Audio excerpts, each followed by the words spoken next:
चलो आज हम लोग देखते हैं अनादर्श विलयन क्या होता है। पिछला वीडियो लेक्चर में हम लोग देख रहे थे राउल्ट के अनुसार दो प्रकार का विलयन था, एक को बोले थे आदर्श विलयन और एक को बोले थे अनादर्श विलयन। तो आज देखते हैं दूसरा जो इसका प्रकार था क्या था, अनादर्श विलयन क्या होता है। चलिए देखते हैं हम लोग क्या देखेंगे। दूसरा प्रकार जो इसका था कौन सा था, अनादर्श विलयन क्या होता है। तो हम लोग को देखना है अनादर्श विलयन। तो जब हम लोग अनादर्श विलयन का चर्चा करेंगे तो ऐसा विलयन जो राउल्ट नियम का पालन नहीं करता हो, पूरा उल्टा होगा, उसका सारा काम उल्टा ही इसमें करेंगे, अनादर्श विलयन किसको बोलेंगे। तो ऐसा विलयन, ऐसा कोई भी विलयन हो सकता है, ऐसा विलयन जो क्या होना चाहिए, राउल्ट नियम का पालन नहीं करता हो, राउल्ट नियम का पालन नहीं करता हो। तो यदि राउल्ट नियम का पालन नहीं करेगा तो उसे क्या बोलना है, अनादर्श विलयन कहते हैं। उसको कौन सा विलयन कहते हैं, अनादर्श विलयन कहते हैं। तो अनादर्श विलयन यदि पहचानना है तो हम लोग देखेंगे क्या कहते हैं। तो हम लोग को पता चल गया कि जो राउल्ट बोला था उसका ही विरोध कर रहा है, बोला हम नहीं मानेंगे। और राउल्ट बोला यदि तुम हमको नहीं मानेगा तो तुम अनादर्श हो जाएगा, बेकार बच्चा हो गया, क्लास में टीचर का बात आप नहीं मान रहे, अच्छा बच्चा नहीं कहलाइए। उसी प्रकार जो राउल्ट को नहीं माना अनादर्श हो गया, बर्बाद हो गया, बेकार हो गया। तो चलते हैं, तो यहां से हम लोग जब देखेंगे तो यहां जो पीए का फॉर्मूला लगाए थे नहीं मानेगा, तो बोलेगा मेरा फॉर्मूला लगाओ, ये बोलेगा नहीं लगाएंगे। उसी तरह यदि देखिएगा पीबी का फॉर्मूला, तो ये भी बोलेगा हम तुम्हारा फॉर्मूला नहीं मानेंगे, तुम जो बोल रहा है हम उसका विरोध करने का कोशिश कर रहे हैं। तो इसका मतलब है अनादर्श विलयन में हम लोग राउल्ट नियम जो फॉर्मूला दिया था, जो सूत्र दिया था, उसका प्रयोग नहीं कर सकते हैं क्योंकि बराबर है। ठीक है, एक तो पता चला राउल्ट नियम का पालन नहीं करता। तो यहां से हमको पता चला कि अनादर्श विलयन क्या होता है। तो कोई भी अनादर्श विलयन राउल्ट नियम को नहीं मानेगा, हमेशा उसका विरोध में रहेगा। उस विलयन को क्या बोलना है, अनादर्श विलयन बोलेगा। तो चलते हैं इसका गुण पे। जब गुण देखेंगे तब धीरे धीरे पता चलेगा ये क्या होता है नहीं होता है, देखेंगे। तो चलिए हम इसका गुण पे चलते हैं, अनादर्श का गुण क्या होता है, क्योंकि गुण जानना बहुत जरूरी है। अच्छा बच्चा और जो अच्छा बच्चा नहीं है उसका अपना अपना गुण होगा, क्यों अच्छा है उसका अलग गुण, क्यों अच्छा नहीं है उसका अपना गुण होता है। तो हम लोग चलते हैं इसके बारे में समझने का कोशिश करते हैं। तो जो आदर्श बोलेगा इसका विरोध करेगा। तो पहला गुण हम इसका देखते हैं, तो क्या होगा, आयतन में परिवर्तन जो होगा शून्य के बराबर नहीं होगा। मतलब मिश्रण करने पर आयतन परिवर्तन जो होता है वो जीरो नहीं होगा, मतलब शून्य के बराबर नहीं होगा, इसमें परिवर्तन हो जाता है। मिश्रण करने पर आयतन में परिवर्तन हो जाएगा। ठीक है, तो यदि परिवर्तन हो गया तो कुछ भी हो सकता है, कम भी हो सकता है और ज्यादा भी हो सकता है, उसको समझने का कोशिश करते हैं। तो यदि हम देखेंगे तो क्या है, यहां से जो गुण बताया, मिश्रण करने पर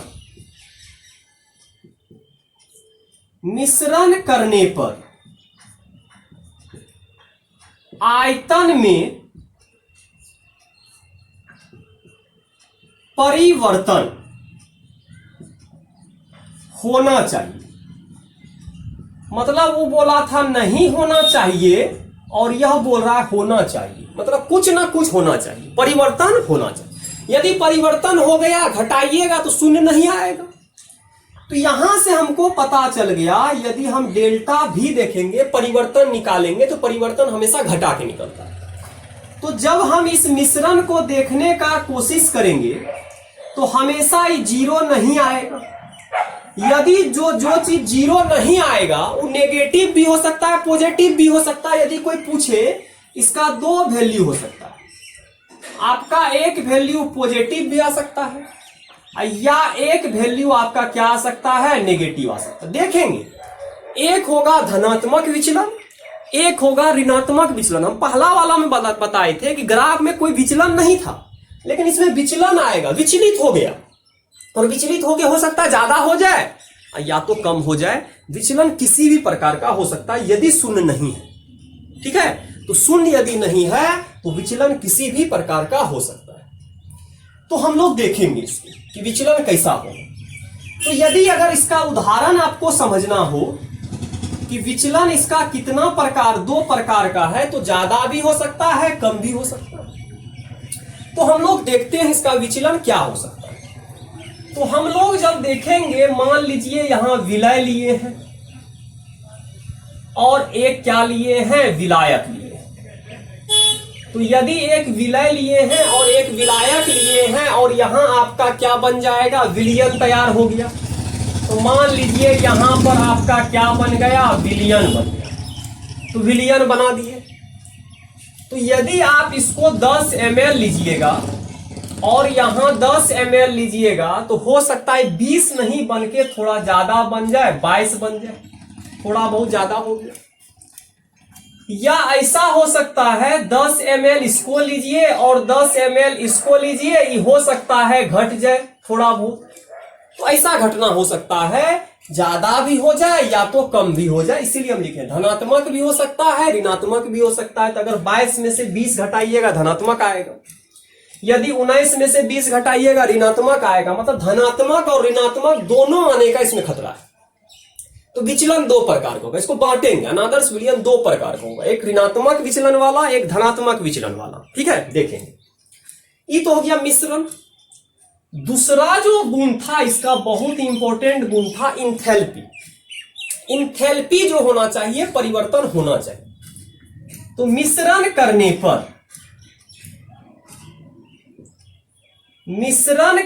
पर इंथैल्पी में परिवर्तन होना चाहिए। क्या बोला, इंथैल्पी में परिवर्तन होना चाहिए। तो यदि इंथैल्पी में परिवर्तन हो गया तो आदर्श का विरोध क्या, आदर्श बोला था परिवर्तन नहीं होना चाहिए, ये बोल रहा परिवर्तन होना चाहिए। तो इसका मतलब है कि डेल्टा H आपका जब मिश्रण करिएगा तो ये शून्य नहीं आएगा। मतलब इसका मान शून्य आने वाला नहीं है, कुछ ना कुछ आएगा। धनात्मक भी होगा, ऋणात्मक भी होगा, यहां भी सेम। तो मिश्रण करने पर इंथैल्पी में जो परिवर्तन कुछ ना कुछ हो जाए, मतलब शून्य नहीं है। आदर्श का विरोध कर रहा है। और तीसरा हम लोगों को देखना है, उदाहरण समझने का कोई ज्यादा जरूरत नहीं है। उदाहरण तो वही समझे कि यहां ज्यादा होगा, कभी कम होगा, कभी कम होगा, कभी ज्यादा होगा। अब चलते हैं अगला, आकर्षण। आकर्षण बल असमान होता है। तो यहां जो होगा आकर्षण बल असमान होगा, असमान होता है। तो आकर्षण बल क्या होगा, असमान होगा। तो आकर्षण बल जब असमान होगा तो हम लोग देखेंगे ए और यहां देखेंगे बी और बी, और यहां देखेंगे ए और बी। मतलब इस तरह का आ जाना चाहिए कि आकर्षण बल क्या हो, असमान हो जाए। ए बी बना कुछ और हो गया। तो इस तरह का घटना जब किसी भी विलयन में हो तो उसको क्या बोलेंगे, अनादर्श विलयन कहते हैं। चौथा पॉइंट है इंट्रोपी। तो उसमें जो हम लोग इंट्रोपी देख रहे थे, इंट्रोपी उसमें था धनात्मक। अव्यवस्था ज्यादा हो बढ़िया, इसमें अव्यवस्था कम होगा, तो बढ़िया से बढ़िया विलयन आपका तैयार नहीं होगा। तो एंट्रोपी परिवर्तन जो होना चाहिए, इसमें एंट्रोपी परिवर्तन, डेल्टा एस क्या होना चाहिए, इसमें ऋणात्मक होना चाहिए, इसमें ऋणात्मक होना चाहिए। तो हम लोग जब चर्चा करते हैं, जब आदर्श हम लोग पढ़ रहे थे उसमें धनात्मक हो रहा था, इसमें क्या होगा, ऋणात्मक होगा। तो डेल्टा एस जो है आपका जब मिश्रण करिएगा तो ये क्या हो जाएगा, आपका धनात्मक हो जाएगा, ऋणात्मक धनात्मक नहीं होना चाहिए। धनात्मक मतलब हो गया अव्यवस्था ज्यादा होगा, अव्यवस्था ज्यादा होगा तो आपका आदर्श विलयन बन जाएगा, इसलिए उसका विरोध कर रहा है। वहां धनात्मक था तो यहां क्या हो गया, ऋणात्मक हो गया। तो एंट्रोपी परिवर्तन जो होना चाहिए, क्या होना चाहिए, ऋणात्मक होना चाहिए। तो हम लोग चर्चा कर रहे हैं, और एंट्रोपी को किससे सूचित करते हैं, डेल्टा एस से सूचित करते हैं हम लोग एंट्रोपी को। फिर आगे बढ़ते हैं धीरे धीरे करके और देखने का कोशिश करते हैं कि इसके बाद क्या हो सकता है। तो हम लोग कोशिश करेंगे समझने का। इसके बाद चलते हैं गिब्स एनर्जी पर, गिब्स ऊर्जा पर, कि गिब्स ऊर्जा क्या हो सकता है। तो गिब्स ऊर्जा को यदि समझिएगा, गिब्स ऊर्जा को यदि जानने का कोशिश करेंगे तो गिब्स ऊर्जा क्या होता है हम लोग देखेंगे। तो गिब्स ऊर्जा क्या बोले थे, उसमें ऋणात्मक होना चाहिए। तो यहां जो गिब्स ऊर्जा होगा आपका क्या हो जाएगा, धनात्मक हो जाएगा। विरोध कर रहा है तो उल्टा होगा। पांचवा जो होगा गिब्स ऊर्जा परिवर्तन। गिब्स ऊर्जा में जो परिवर्तन होगा, गिब्स ऊर्जा परिवर्तन जिसको डेल्टा जी बोलेंगे, गिब्स ऊर्जा परिवर्तन धनात्मक होना चाहिए। अब क्या क्या होना चाहिए, पॉजिटिव होना चाहिए। क्यों, क्योंकि वहां आपका क्या था, नेगेटिव था, ऋणात्मक आ रहा था, तो यहां उसका विरोध कर रहा है, तो यहां पर क्या आ जाएगा, धनात्मक आ जाएगा। तो यहां पर क्या होना चाहिए, धनात्मक होना चाहिए। फिर हम लोग आगे चलते हैं, जब हम लोग आगे देखेंगे तो क्या करते हैं, यहां से डेल्टा जी जो है, डेल्टा जी आपका जो है मिश्रण जो भी आएगा, जो भी काम करेंगे, तो ये आपका क्या आ जाना चाहिए, पॉजिटिव आ जाना चाहिए। यदि पॉजिटिव आ गया तो उसको क्या बोलेंगे, अनादर्श विलयन बोलेंगे। लेकिन बात है कि जब भी आप यहां पॉजिटिव है तो यहां तो फिक्स हो गया कि पॉजिटिव आने वाला है, यहां नेगेटिव है तो आप समझ गए कि नेगेटिव आने वाला है। लेकिन जहां जहां जीरो है, जहां जहां जीरो के बराबर नहीं है, वो धनात्मक भी हो सकता है और क्या हो सकता है, ऋणात्मक भी हो सकता है। तो उसके आधार पे हम इसको बांटेंगे। क्या करेंगे, हम लोग दो प्रकार का देखेंगे, एक धनात्मक विचलन वाला और एक ऋणात्मक विचलन वाला। देखते हैं, इसको बांटते हैं हम लोग, अनादर्श विलयन को दो भाग में बांटते हैं, एक धनात्मक विचलन वाला और एक ऋणात्मक विचलन वाला को हम लोग क्या करेंगे, देखेंगे क्या होता है। क्योंकि जहां जहां जीरो नहीं आया, जहां जहां जीरो नहीं आया वह धनात्मक भी हो सकता है और ऋणात्मक भी हो सकता है। तो देखने का कोशिश करते हैं धनात्मक में क्या होगा और ऋणात्मक में क्या होगा। तो इसको ज्यादा समझने का कोई जरूरत नहीं है, आप आसानी से धनात्मक वाले में धनात्मक आने वाला है मान और ऋणात्मक वाले में ऋणात्मक मान आएगा, उसी को हम लोग बोलेंगे धनात्मक विचलन और ऋणात्मक विचलन बोलेंगे। तो यहां से अनादर्श विलयन का हमको प्रकार देखना है। क्या देखना है, अनादर्श विलयन के प्रकार।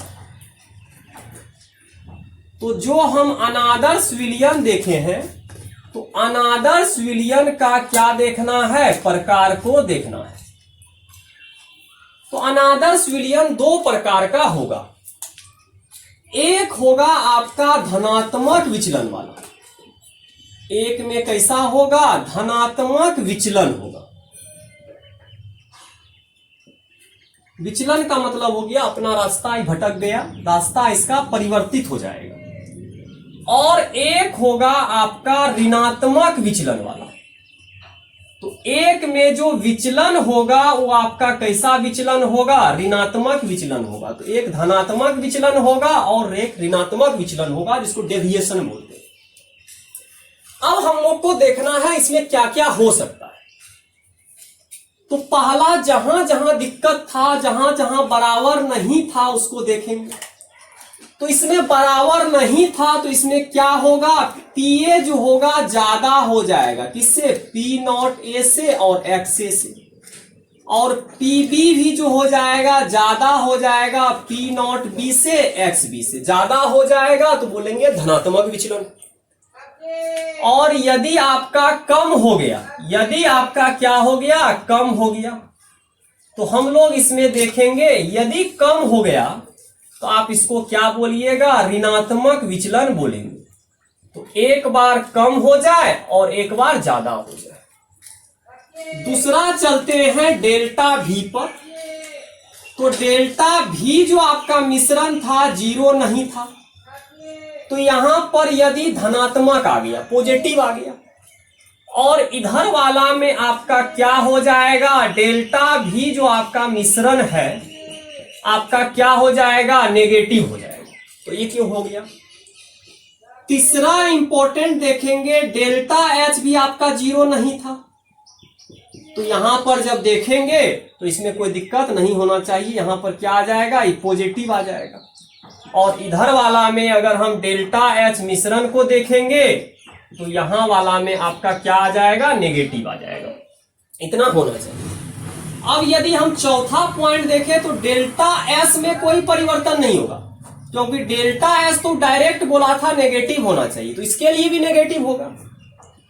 और डेल्टा एस मिश्रण जब यहां देखिएगा तो ई भी आपका क्या होगा? नेगेटिव होगा। तो इसमें कोई चेंजिंग नहीं होगा, क्योंकि जीरो के बराबर नहीं है, ऐसा तो नहीं सुने हैं, डायरेक्ट वैल्यू बोल दिया नेगेटिव, तो नेगेटिव दोनों में होगा। और पांचवा जो है डेल्टा जी मिश्रण जो आपका होगा, आपका यहां बोल दिया है, ये आपका क्या होगा? हम लोग बोले थे कि उसमें नेगेटिव हुआ करता था, तो यहां पर क्या हो जाएगा? पॉजिटिव हो जाएगा। तो इसमें भी पॉजिटिव होगा, क्योंकि वैल्यू तो डायरेक्ट बोल दिया है पॉजिटिव है, तो दोनों में कोई दिक्कत नहीं है। तो यहां भी आपका क्या होगा? पॉजिटिव होगा। ठीक है, तो इसका उदाहरण आपसे पूछ सकता है। विचलन में आपका उदाहरण हो गया इसका। इसमें उदाहरण क्या होता है? वाटर में आप एल्कोहल मिला दीजिए, ठीक है। और इसमें क्या होगा? उदाहरण अगर इसका देखिएगा तो इसमें क्या होगा? जल में आप क्या मिला दीजिए? एसिड मिला दीजिए। तो इस तरह यदि आप कार्बोक्सिलिक एसिड मिलाइएगा, कार्बोक्सिलिक अम्ल मिलाइएगा, तो आपका ऋणात्मक विचलन देगा, और यदि इसमें मिलाइएगा तो धनात्मक विचलन को देगा। एक पॉइंट और लिखना था जो नहीं लिखे, आकर्षण बल, उसको भी लिखते हैं तब उदाहरण देखेंगे। तो आकर्षण बल भी देख लेते हैं किसमें किसका ज्यादा होता है। तो यदि हम इधर वाला पार्ट में आकर्षण बल को समझने का कोशिश करेंगे, यदि आकर्षण बल आपको देखना है कि आकर्षण बल क्या होगा, तो यहां देखते हैं आकर्षण बल इसमें क्या हो सकता है। तो इसमें जो आकर्षण बल है ए और ए के बीच और बी के बीच ज्यादा हो जाएगा, किससे? ए और बी से। ठीक है, क्यों? क्योंकि दुर्बल हो गया, इसमें आकर्षण बल कम है, गैस ज्यादा बढ़ेगा तो आपका ग्राफ ऊपर चले जाएगा। और इधर वाला में अगर आप आकर्षण बल देखिएगा, इधर वाला में यदि हम आकर्षण बल देखेंगे तो ए और बी के बीच लगने वाला जो होगा ए बी से कम हो जाएगा। तो क्या हुआ? यहां परवल हो गया, तो ग्राफ नीचे आ जाएगा। क्यों? क्योंकि वाष्प बनने ज्यादा नहीं देगा। तो यहां अब इसका हम लोग क्या लिख लेते हैं? उदाहरण को लिखते हैं। उदाहरण में क्या होगा? जल होगा, और यहां पर क्या ले लेंगे? एल्कोहल को ले लेंगे। और इधर जो हम लोग उदाहरण को देख रहे हैं, इधर वाला जो हम लोग उदाहरण देख रहे हैं, यहां जल होगा और इसमें क्या होगा? कार्बोक्सिलिक अम्ल होगा। तो यदि आप जल में कार्बोक्सिलिक अम्ल मिलाइएगा तो आपका कैसा विचलन देगा? ऋणात्मक विचलन। और इसमें कैसा देगा? धनात्मक विचलन को देगा। यह हो गया आपका अनादर्श विलयन का प्रकार। दो प्रकार का हो सकता है। एक का विचलन होगा धनात्मक और एक का विचलन होगा ऋणात्मक। धनात्मक वाले को धनात्मक बोलते हैं, ऋणात्मक वाले को ऋणात्मक बोलते हैं। अब इसका ग्राफ समझने का कोशिश करते हैं कि ग्राफ में जो विचलन हो रहा है किस प्रकार का हो रहा है। तो हम लोग ग्राफ भी देखने का कोशिश करते हैं कि ग्राफ जब हम लोग देखेंगे तो ज्यादा क्लियर होगा कि विचलन का मतलब हो गया भटक जाना। मतलब अपना जो ग्राफ इसका बन रहा था उससे ही भटक के कहीं और चला गया। ज्यादा भी हो सकता है और आपका क्या हो सकता है, कम भी हो सकता है, इसका कोई दिक्कत नहीं है। तो ज्यादा भी हो सकता है और कम भी हो सकता है। तो ग्राफ में ज्यादा क्लियर होगा कि विचलन कितना प्रकार का हो सकता है, दो, एक धनात्मक और एक ऋणात्मक। तो चलिए हम ग्राफ को देखने का कोशिश करते हैं, ग्राफ क्या हो सकता है। तो ग्राफ दोनों बनाते हैं और देखने का कोशिश करते हैं कि दोनों ग्राफ में क्या अंतर आएगा, एक धनात्मक विचलन वाला और एक ऋणात्मक विचलन वाला। तो हम लोग यहां पर क्या बोलते हैं, मोल प्रभाज था। तो यहां यदि मोल प्रभाज होगा तो यहां भी इसमें इस ग्राफ में भी मोल प्रभाज होगा। तो दोनों ग्राफ को हम लोग देखते हैं, मोल प्रभाज हो गया।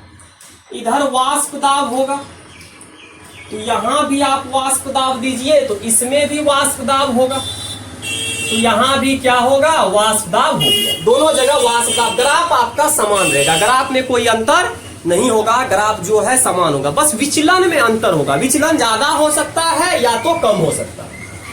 तो जब हम इस ग्राफ को देखेंगे तो ग्राफ में यहां पर क्या आएगा, P0A और यहां क्या आएगा, P0B। और इसमें भी सेम वही होगा। यहां पर मान लीजिए आ गया आपका P0B और यहां आपका आ गया P0A, दोनों जगह ग्राफ हो गया। यदि आप ग्राफ को ध्यान से मिला रहे थे आदर्श विलयन में तो इस तरह का ग्राफ आ रहा था और यहां पर जब देखे तो इसी तरह का ग्राफ आना चाहिए हम लोगों के अनुसार। यदि आदर्श रहता तो कोई भी विचलन इसमें दिखाई नहीं दे रहा है और इसमें भी यदि आप मिला दीजिएगा तो इसमें भी कोई विचलन नहीं। लेकिन यदि विचलन ऊपर चला गया मतलब विचलित हो गया, अपना जगह से विचलित हो गया। देखिए ग्राफ ऊपर की ओर चला गया है, इसका मतलब है ऊपर विचलित गया। तो यहाँ PA भी देखिए ज्यादा हो गया, यहाँ PB भी आपका ज्यादा हो गया। तो पक्का है यहाँ PA प्लस PB भी आपका क्या हो जाएगा, ज्यादा हो गया, ऊपर चले गया ग्राफ। तो हम लोग इसको बोलेंगे धनात्मक विचलन। इसको क्या बोलना है, धनात्मक विचलन है।